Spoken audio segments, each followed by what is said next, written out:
I stole this shot.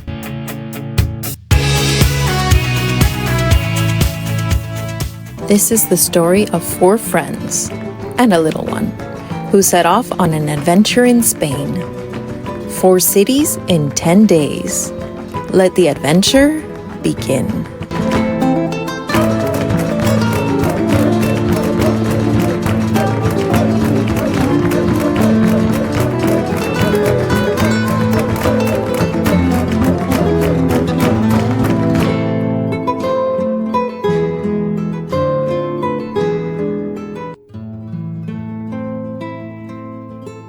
We arrived in Madrid at the Atocha train station. There we discovered a really cool option they have for clean and beautiful bathrooms. There are free public bathrooms to use in the station. However, there's also an option to pay for a nicer bathroom. This is actually a great option, especially if you're with a young child.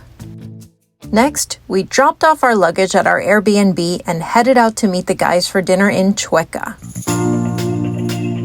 Chueca is traditionally known as the gay area of Madrid, and it is a fun and vibrant neighborhood. We met at a restaurant called Casa Marius, and I discovered an amazing local wine that really impressed me. So what did you order?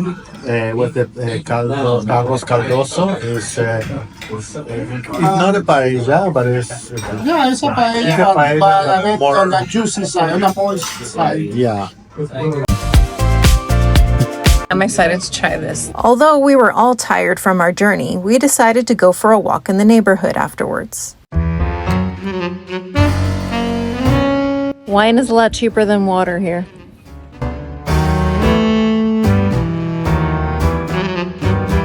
See these prices? Wine is a good deal. During our walk, we came across people tango dancing in the square. As a former tango dancer, this really made me happy.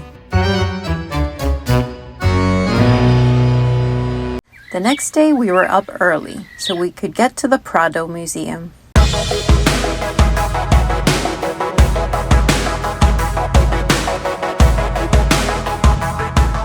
So I just went to see Velázquez's famous painting, Las Meninas, which is one of the most famous paintings in the Prado. So it's actually in that room over there. Unfortunately, I couldn't film it for you because photography and videography is not allowed, unfortunately, to protect the paintings. So I can just tell you it's beautiful. It really surpassed my expectations. I've seen many reproductions of it, of course, because it's a famous painting, but to see it in person was really special. It's humongous. It's a lot bigger than I would have expected. So unlike the Mona Lisa, that when you see it at the Louvre, it's really tiny, tinier than you would expect. This painting, Las Meninas, is actually a lot bigger than you would expect. And it's beautiful. It's very special. Highly recommended if you ever come to Madrid, come to the Prado and see Las Meninas. Our next stop was the Barrio de las Letras, which means literary quarter. This is a neighborhood in the center of Madrid where some of Spain's greatest writers have lived and written over the years. Where are we, baby? This is where Quevedo's house was. Who's Quevedo? Come on. Up. I don't know who he It is. is up. Up. Right there. Can you see it? There you So go. who is Quevedo? I'm not going to be answering that. Come on, got it. I still don't know who it is. Ah, man. Really. But that's his house. We visited the house of the famous 16th century Spanish writer, Lope de Vega, who is sometimes referred to as the Spanish Shakespeare. Next, we went to meet the guys at the Plaza Mayor, the center of Madrid, Madrid's version of Times Square in New York. The Plaza Mayor dates back to the 15th century, and there are often events held here. Today, there was a concert.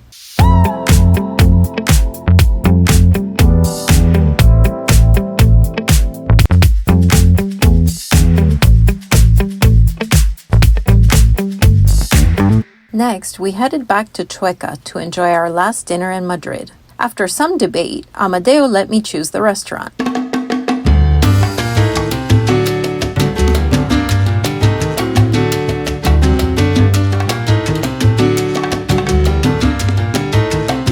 I like this place.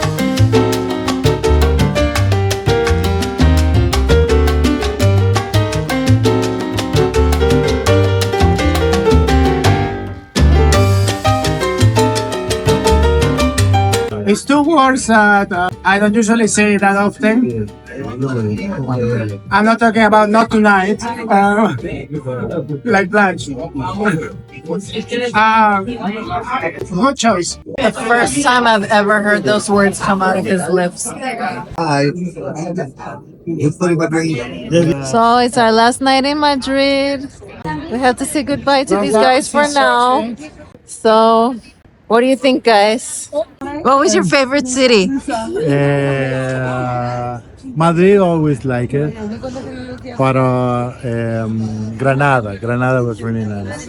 I like Granada. What was your favorite city, hermanito? I would say between Malaga and Sevilla.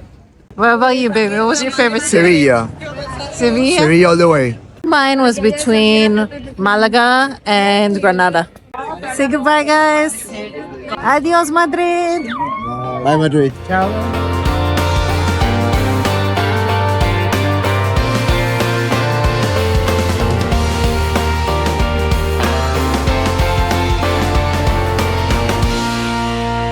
The next morning, we were at the airport bright and early for our standby flight. We almost always fly standby since I work as a flight attendant. Unfortunately, well, we didn't make the flight.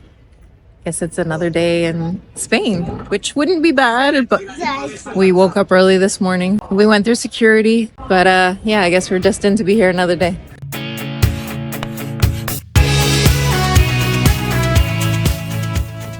So, I had the great idea to get a hotel near the airport. It's not near the airport. It's in the middle of nowhere. So now we're trying to take a bus to get back into the city center. On the way to the city center. So we decided to go to El Retiro Park, which we didn't get a chance to visit the day before. El Retiro Park is a huge and beautiful park in the center of Madrid. This park actually belonged to the Spanish monarchy until 1868, when it became a public park. Beautiful. Yeah, it's pretty.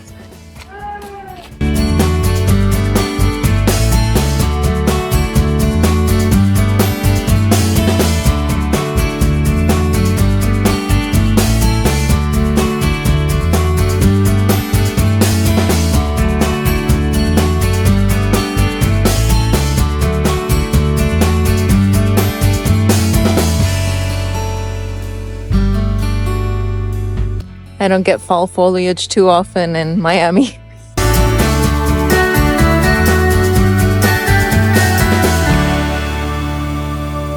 After the park, we went to dinner at a place called La Taberna de Peñalver.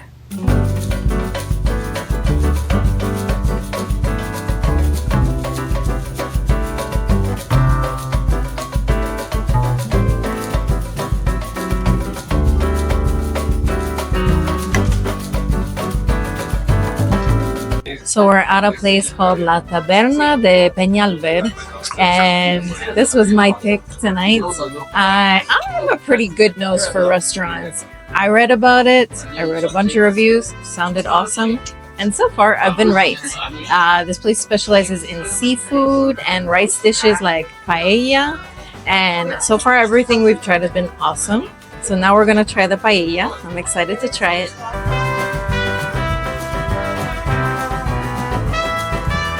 I like it. Super good. That was really, really good. Highly recommend this place next time you're in Madrid. Really worth it. The next day, once again, we were up bright and early to go to the airport, hoping to get lucky on standby. Standby? Round 2. This time, we were successful. We're going. Even for just a short visit, Madrid was such a fun city. This entire trip to Spain with all the different cities has been such an incredible adventure.